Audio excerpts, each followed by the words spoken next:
BA part 3 के students का इस लेक्चर में स्वागत है। फ्रेंड्स, लास्ट टर्न पर हम लोगों ने अंतर्राष्ट्रीय संबंध के अध्ययन के उपागम पर चर्चा की थी और उस संदर्भ में हम लोगों ने रियलिस्ट थ्योरी यानी कि यथार्थवादी सिद्धांत के बारे में बात की थी। यथार्थवादी सिद्धांत में हम लोगों ने दो धाराओं पर विचार किया था। सर्वप्रथम जो पुरानी धारा है क्लासिकी यथार्थवाद या शास्त्रीय यथार्थवाद या क्लासिकल रियलिज्म जिसको बोलते हैं, और जो बाद में नई धारा आई 1980 के दशक से जिसको कि स्ट्रक्चरल रियलिज्म या न्यू रियलिज्म या कंटेम्प्रेरी रियलिज्म कहा जाता है। हिंदी में नव यथार्थवाद, संरचनात्मक यथार्थवाद और समकालीन यथार्थवाद कहा जाता है। हम लोगों ने इन सब पे चर्चा की थी और कुछ प्रमुख बातें हम लोगों ने नोट की थी। सर्वप्रथम ये कि जो यथार्थवादी सिद्धांत है वो राज्य को बहुत महत्व देता है और राज्य की ताकत से, राज्य की संप्रभुता से कतई भी समझौता करने को तैयार नहीं है। यथार्थवादी सिद्धांत, चाहे वो शास्त्रीय यथार्थवाद हो या समकालीन यथार्थवाद हो, राज्य की शक्तियों और राज्य की संप्रभुता को सर्वोपरि मानता है और बाकी सभी संस्थाओं को और उनकी गतिविधियों को वो राज्य के अधीन मानता है। ये हम लोगों ने नोट किया था। ये जो ट्रेंड है ये पुराने और नए दोनों ही धाराओं में देखने को मिलता है, परंतु इसके साथ साथ हम लोगों ने ये भी नोट किया था कि जो शास्त्रीय यथार्थवाद है वो शास्त्रीय यथार्थवाद मानव प्रकृति को बहुत ज़्यादा महत्व देता है। मानव प्रकृति को वो विकृत मानता है, स्वार्थी मानता है, आत्म केंद्रित मानता है, संघर्ष में लिप्त मानता है, लालची मानता है। और यही मानव प्रकृति अंतर्राष्ट्रीय स्तर पर प्रतिबिंबित होती है जब हम देखते हैं कि राष्ट्र अपने राष्ट्रीय हितों को लेकर बहुत ज़्यादा संवेदनशील होते हैं और वे आपस में संघर्ष करते रहते हैं, आपस में उनमें प्रतिद्वंदिता चलती रहती है। राज्यों में शक्ति संघर्ष होता है। राज्य अधिक से अधिक शक्ति केंद्रित करना चाहते हैं अपने हाथों में, राज्य आत्म केंद्रित होते हैं। तो ये जो शास्त्रीय यथार्थवादियों ने जो राज्यों की प्रकृति है और जो अंतर्राष्ट्रीय संबंधों में हो रहा है उसको मानव प्रकृति से जोड़ा है। उन्होंने राज्यों को हमेशा शक्ति संघर्ष में लिप्त पाया। परंतु जब हम समकालीन यथार्थवाद पर आते हैं तो समकालीन यथार्थवाद मानव प्रकृति को इतना ज़्यादा महत्व नहीं देते हैं। समकालीन यथार्थवाद ये ज़रूर मानते हैं, जैसा कि अभी हमने आपको बताया, कि राज्य बहुत महत्वपूर्ण है, राज्य केंद्र बिंदु हैं इस सोच के, परंतु राज्यों में वो मानव प्रकृति को उतना महत्व नहीं देते हैं जितना वो अंतर्राष्ट्रीय संरचना को महत्व देते हैं। वो राज्यों के व्यवहार को अंतर्राष्ट्रीय संरचना जिसको वो अराजकता पूर्ण मानते हैं उससे लिंक करते हैं। अंतर्राष्ट्रीय संरचना अराजक है, इसका मतलब उनका लॉलेसनेस से मतलब नहीं है, इसका मतलब उनका अव्यवस्था से मतलब नहीं है। अंतर्राष्ट्रीय व्यवस्था का अराजक या एनार्किक होने से उनका मतलब है किसी केंद्रीय सत्ता का अभाव। तो राज्यों का जो व्यवहार है उसको वो केंद्रीय सत्ता के अभाव से रिलेट करते हैं कि राज्यों में जो आपस में संघर्ष है, राज्यों में जो आपस में प्रतियोगिता चल रही है, राज्यों का जो भी व्यवहार है वो इसलिए है क्योंकि इसके अलावा कुछ हो ही नहीं सकता है, क्योंकि अंतर्राष्ट्रीय व्यवस्था अराजक है। और अराजक से उनका मतलब कि केंद्रीय सत्ता में कि किसी भी अंतर्राष्ट्रीय सत्ता में या अंतर्राष्ट्रीय संरचना में केंद्रीय सत्ता का अभाव है। तो अराजक व्यवस्था से मतलब उनका अंतर्राष्ट्रीय संरचना में केंद्रीय सत्ता का अभाव। ये राज्यों को प्रेरित करता है आपस में संघर्ष करने के लिए। इसी डिस्कशन को आगे बढ़ाते हुए अब हम आते हैं समकालीन यथार्थवाद की दो और धाराओं पर आते हैं कि समकालीन यथार्थवाद में जो है दो और धाराएं निकल कर आती हैं। एक आक्रामक यथार्थवाद की, जिसको कि ऑफेंसिव रियलिज्म कहा जाता है, और दूसरी रक्षात्मक यथार्थवाद की, जिसको कि डिफेंसिव रियलिज्म कहा जाता है। जो ऑफेंसिव रियलिज्म वाले के समर्थक हैं, जो ऑफेंसिव रियलिज्म के समर्थक हैं वो कहते हैं कि राज्य अधिक से अधिक शक्ति अर्जित करना चाहते हैं, राज्य विश्व में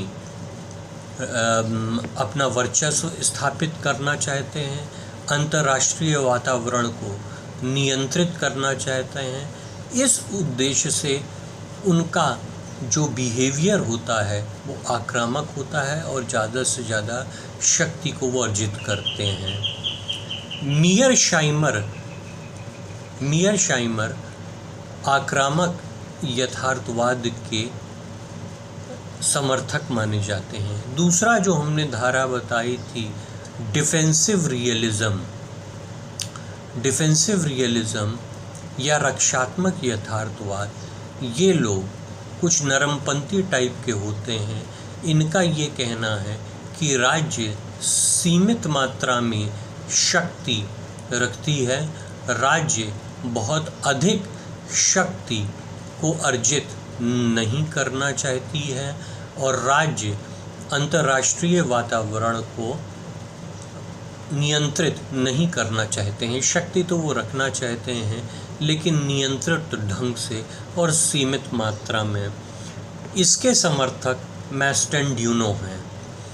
तो हम लोगों ने ये देखा कि किस प्रकार से अंतर्राष्ट्रीय संबंधों में जो यथार्थवादी सिद्धांत है, उस यथार्थवादी सिद्धांत की समय समय के हिसाब से कैसे धाराएं बदली हैं। और ये भी एक नोट करने वाली बात है कि यथार्थवाद जो है एक बहुत पुराना सिद्धांत है, जिसकी जड़ें प्राचीन काल में और प्राचीन विचारकों में देखने को मिलती हैं।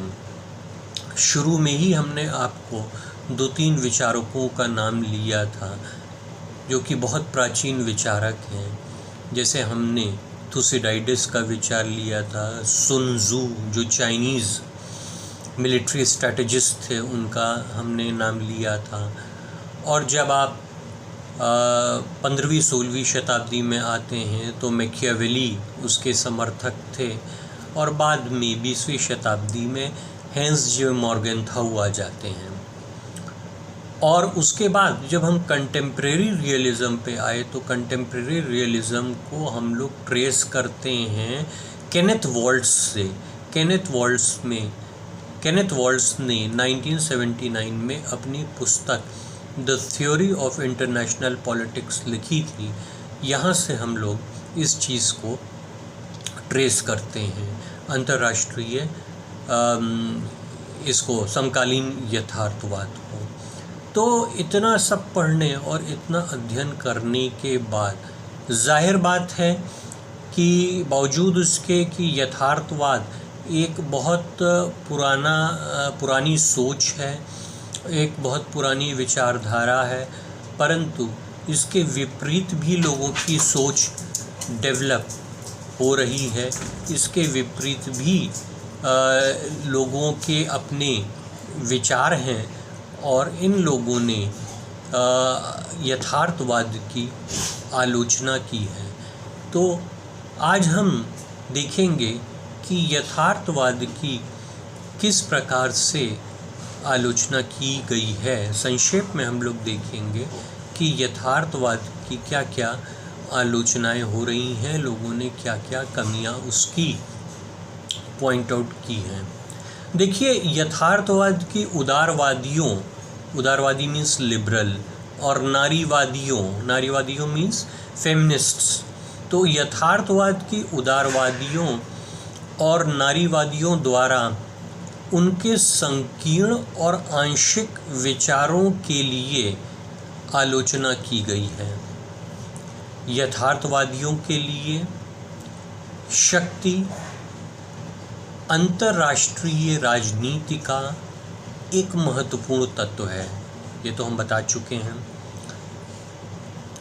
लेकिन यह सिद्धांत को बहुत संकीर्ण और आंशिक बनाता है। सिर्फ राज्य पे केंद्रित करना ये जो है सिद्धांत को पार्शियल बनाता है और जो है बहुत ही संकीर्ण बना देता है, व्यापकता खत्म हो जाती है। यथार्थवाद अन्य अंतर्राष्ट्रीय पहलुओं जैसे लोगों की स्वतंत्रता, शासन की प्रकृति, लोगों के मूल्य, विश्वास और नेताओं की प्रेरणा को नगण्य कर देता है। फिर मनुष्य के स्वार्थी और बुरे स्वभाव पर प्रकाश डालते हुए यथार्थवादी प्रेम और स्नेह की मानवीय प्रकृति को त्याग रहे थे। देखिए, यथार्थवादी जैसा हमने आपको बताया है, यथार्थवाद और ख़ास तौर से जो शास्त्रीय यथार्थवाद है, ये शास्त्रीय यथार्थवाद ने मानव प्रकृति को एकदम रिजेक्ट कर दिया है, मानव प्रकृति को एकदम निकृष्ट कह दिया है। लेकिन अगर आप ये देखें तो मानव प्रकृति में उसका दूसरा पक्ष भी है। मानव प्रकृति में मानव मूल्य भी आते हैं, अच्छे विचार भी आते हैं, दोनों तरीके के होते हैं, लेकिन दोनों तरीके के विचार होते हैं, अच्छे और बुरे, अच्छा और बुरा पक्ष दोनों होता है। लेकिन मानवीय प्रकृति को रिजेक्ट कर देते हैं ये लोग और सिर्फ उसकी विकृत प्रकृति को उजागर करते हैं। तो आलोचना की दृष्टि से ये देखें तो ये वास्तविकता का केवल एक आंशिक दृश्य है। आलोचकों का तर्क है कि यथार्थवाद एक संकीर्ण रूप से केंद्रित सिद्धांत है। अंतर्राष्ट्रीय परिदृश्य न केवल संघर्ष में लिप्त राज्यों के सामूहिक व्यवहार को दर्शाता है, यह राज्यों को समान हितों को साझा करने, समान नियमों का पालन करने और पारस्परिक रूप से निर्भर दुनिया में सहयोग करने को भी दर्शाता है। अरे भाई, अगर राज्यों में आपस में संघर्ष है, राज्यों में आपस में प्रतिद्वंदिता है, पावर स्ट्रगल है, तो राज्यों में सहयोग भी तो हो रहा है, राज्यों के कुछ कॉमन इंटरेस्ट भी तो हैं। राज्यों में राज्य क्या एक दूसरे से अलग थलग एकदम रह पाएंगे। और ख़ास तौर से आज की तारीख में जहां अंतर्राष्ट्रीय संबंध इतने कॉम्प्लेक्स और कॉम्प्लिकेटेड हो गए हैं, वहां पर तो अब इंटरडिपेंडेंस का ज़माना है, पारस्परिक निर्भरता का ज़माना है। तो वो लोग तो सिर्फ संघर्ष को लेकर ऐसा आगे निकल जाते हैं कि इन सभी पारस्परिक निर्भरता हुई, मानवीय मूल हुए, सामान्य हित हुआ, अच्छी भावना हुई, इन सब चीज़ों को लेकर कतई यथार्थवादी इनको उजागर नहीं करते हैं। और देखिए, इसके अलावा देखिए, राज्यों के अलावा वैश्विक समाज में अन्य महत्वपूर्ण कर्ता जिनको हम नॉन स्टेट एक्टर्स कहते हैं, इन पे हम लोग बहुत बात करेंगे जब हम लोग उदारवादी उपागम या लिबरल थ्योरी पर आएंगे। तो राज्यों के अलावा वैश्विक समाज में अन्य महत्वपूर्ण कर्ता भी हैं, जैसे कि NGOs को ले लीजिए, INGOs को ले लीजिए, मतलब स्वयंसेवी संगठन, अंतर्राष्ट्रीय स्वयंसेवी संगठन, बहुराष्ट्रीय निगम इत्यादि, जिन्हें यथार्थवादियों द्वारा ध्यान में नहीं लिया जाता है। आज वर्ल्ड में गैर राज्यकर्ता बहुत ज़्यादा महत्वपूर्ण हो गए हैं। और गैर राज्य, ये जो मैंने अभी 2-3 चीज़ बताई कि बहुराष्ट्रीय का सिर्फ राज्य ही नहीं काम कर रहे हैं, राज्य ही नहीं अपना महत्व क्या कहते हैं छोड़ रहे हैं। राज्यों के अलावा मल्टीनेशनल कॉरपोरेशंस भी अपना महत्व, उनका भी महत्व है, स्वयंसेवी संगठनों का भी महत्व है, और अन्य नाना प्रकार के नॉन स्टेट एक्टर्स हैं जिन पर हम उदारवादी सिद्धांत में और जब सेपरेटली नॉन स्टेट एक्टर्स के चैप्टर पर आएंगे तब चर्चा करेंगे। तो ये सब भी जो है अंतर्राष्ट्रीय संबंधों में अपना महत्व रखते हैं, प्रभाव रखते हैं, योगदान देते हैं, परंतु यथार्थवादियों का जो एक पक्षीय दृष्टिकोण है, इनको एकदम एक सिरे से नकार देता है और नज़रअंदाज कर देता है। तो आलोचना, जिन लोगों ने आलोचना की है वो उन्होंने बताया है कि ये सब यथार्थवादियों की बहुत बड़ी कमी है। इसके बाद मुक्तिवादी सिद्धांतकार, जिसको अंग्रेज़ी में इमेंसिपेटरी थ्योरिस्ट्स कहा जाता है, मुक्तिवादी सिद्धांतकार जो लोगों के सामाजिक उत्कर्ष में विश्वास करते हैं, जैसे केन बूथ और एंड्रू लिंकलेटर, यथार्थवाद की एक अप्रचलित सिद्धांत के रूप में आलोचना करते हैं। मतलब इनका कहने का तात्पर्य ये है कि यथार्थवाद अब एक पुरानी थ्योरी हो गया है, अब उसका प्रचलन, अब उसका महत्व इतना नहीं है, जिसको अंग्रेज़ी में हम लोग बोलते हैं ऑब्सोलीट थ्योरी हो गई है। तो एंड्रू लिंकलेटर और केन बूथ जो हैं वो यथार्थवाद को आज की तारीख में बहुत ज़्यादा महत्वपूर्ण नहीं मानते हैं। उनका मानना है कि शक्ति की राजनीति और रक्षा राजनीति अब समकालीन दुनिया में प्रासंगिक नहीं है। आज सुरक्षा अव्यवस्थित और विफल राज्यों के भीतर एक स्थानीय समस्या बन गई है। सुरक्षा का दायरा और चरित्र भी बदल गया है।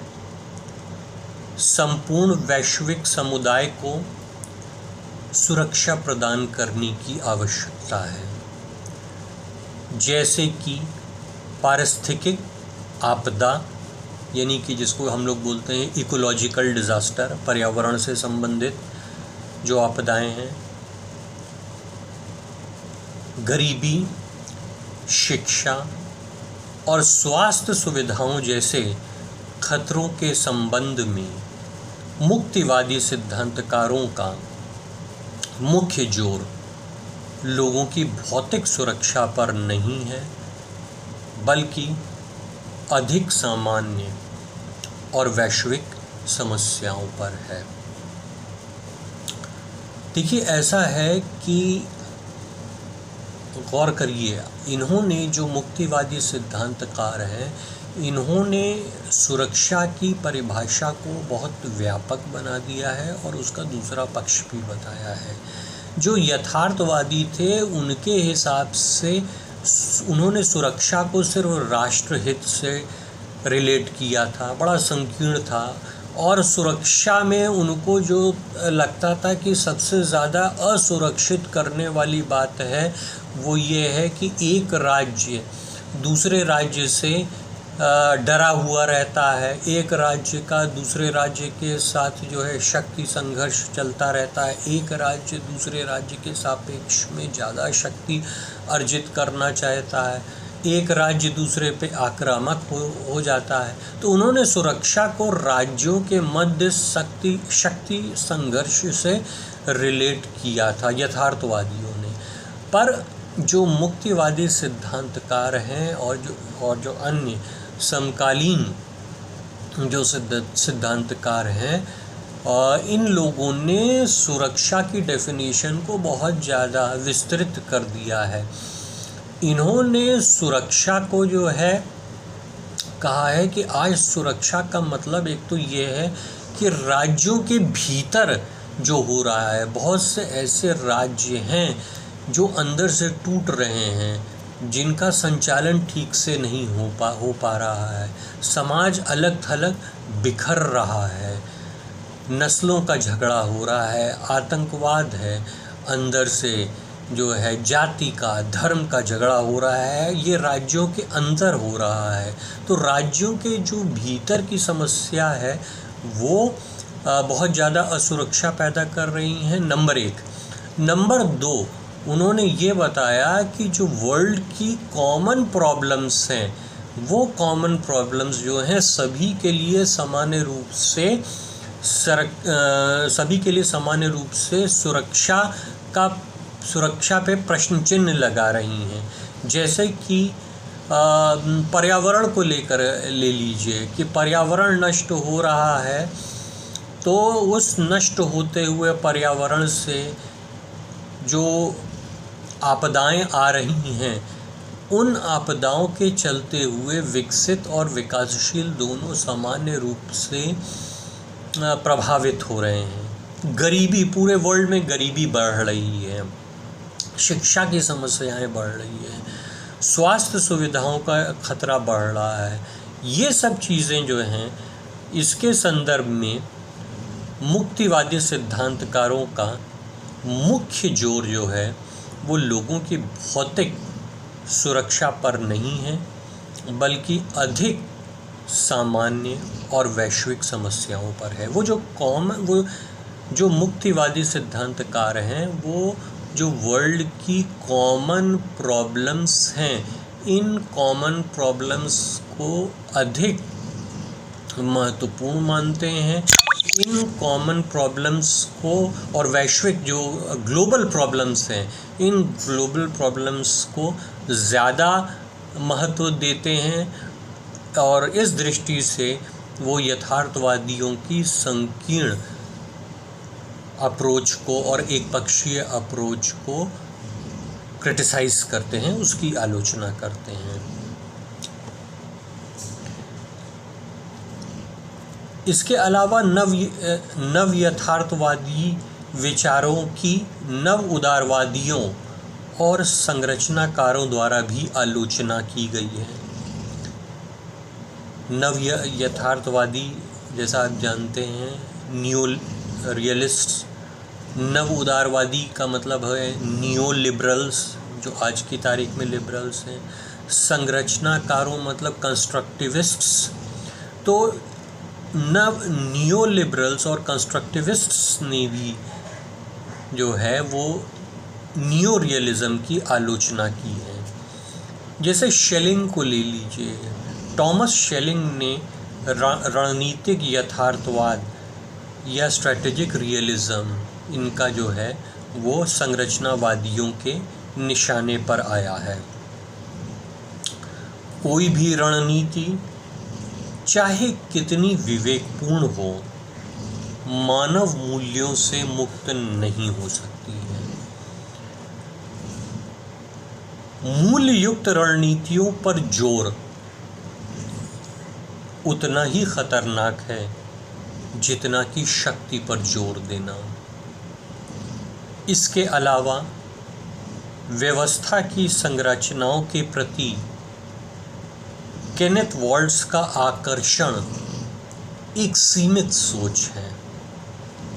ऐसा नहीं है कि मानवों को संरचनाएं ही प्रभावित करती हैं, मानव भी अपनी सुविधानुसार राजनीतिक व्यवस्था की संरचनाओं का निर्माण करते हैं और उसको बदलते हैं। देखिए, केनेथ वॉल्ट्ज का जो न्यू रियलिज्म है वो अंतर्राष्ट्रीय संरचना की बात करता है, यानी कि इंटरनेशनल स्ट्रक्चर की बात करता है जिसको वो एनार्किक मानता है, जिसको वो अराजक मानता है। तो वो और वो कहता है ये जो अराजक व्यवस्था है, ये जो संरचनाएं हैं, ये संरचनाएं राज्यों को प्रभावित करती हैं। लेकिन जो नव उदारवादी हैं, इन नव उदारवादियों का ये कहना है कि जो अंतर्राष्ट्रीय संरचनाएं हैं अगर वो मानव को प्रभावित करती हैं तो मानव भी जो है वो अंतर्राष्ट्रीय संरचना को बदलने की, उसमें परिवर्तन करने की क्षमता रखता है। तो ये वन वे ट्रैफिक नहीं है, ये टू वे ट्रैफिक है। इसमें देखने वाली बात यह है कि संरचनाओं के प्रति अपने जुनून के कारण वॉल्ट्स व्यक्तिगत और लोगों के समूहों की अपार संभावनाओं का संज्ञान लेने में असफल रहे। मतलब केनेथ वॉल्ट्स जो हैं वो केनेथ वॉल्ट्स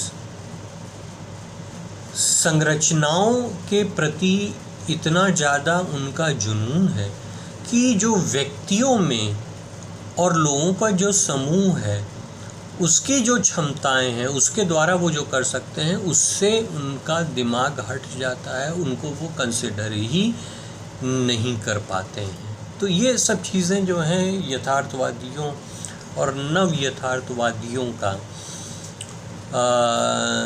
आलोचना है, उनका वीक पॉइंट है, उनकी कमी है, उनकी दुर्बलताएं हैं।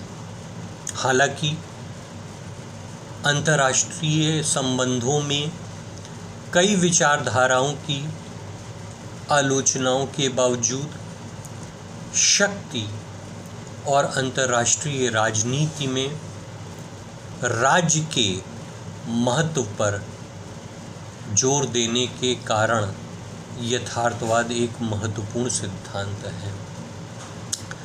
बावजूद इसके कि यथार्थवाद की बहुत आलोचना हुई है, परंतु आप देखिए प्राचीन काल से लेकर आज तक यथार्थवाद बना हुआ है। यथार्थवाद को इग्नोर नहीं किया जा सकता है और यथार्थवाद में सोच में नए नए एडिशंस भी होते गए हैं, परंतु उसके ऊपर जो भी यथार्थवाद के ऊपर आलोचनाओं के द्वारा जो भी आक्रमण हुआ है उससे यथार्थवाद एकदम ख़त्म नहीं हुआ है बल्कि और मजबूत होकर आया है और आज भी यथार्थवाद के बारे में बहुत अधिक चर्चा होती रहती है। और उसका एकमात्र कारण ये है कि यथार्थवाद जो है स्टेट को बहुत महत्व देता है और स्टेट को लेकर या राज्यों को लेकर इस वैश्वीकरण में जितनी भी चर्चाएं हो रही हैं, स्टेट की ताकत कम हो रही है और उसके ऊपर बहुत आक्रमण हो रहा है, उसके नीचे की ज़मीन खिसक रही है, लेकिन आज तक स्टेट जो है वो कभी कभी ऐसा लगता है कमज़ोर हो रहा है, कभी कभी लगता है और मजबूत होकर आ रहा है। यानी कि स्टेट अपने को लगातार री इन्वेंट कर रहा है। तो जब तक स्टेट है और यथार्थवादी जो है वो स्टेट को लगातार महत्व दे रहे हैं तो ये जो उनका फैक्टर है ये उनके पक्ष में जाता है, और इतनी आलोचनाओं के बावजूद भी जो है वो यथार्थवाद एक महत्वपूर्ण सिद्धांत के रूप में टिका हुआ है। तो अंत में ये एक नोट करने वाली बात है कि यथार्थवाद तब तक प्रासंगिक बना रहेगा जब तक कि राज्य सत्ता का पीछा करते रहेंगे और विश्व राजनीति में महत्वपूर्ण कर्ता बने रहेंगे। तो जब तक राज्य विश्व राजनीति के महत्वपूर्ण कर्ता के रूप में कार्य करते रहेंगे, जब तक राज्य सत्ता का पीछा करते रहेंगे, तब तक यथार्थवाद की सोच महत्वपूर्ण बनी रहेगी और यथार्थवाद का अध्ययन हम लोग करते रहेंगे। तो यथार्थवाद उपागम के अध्ययन को हम लोग यहीं समाप्त करते हैं। धन्यवाद।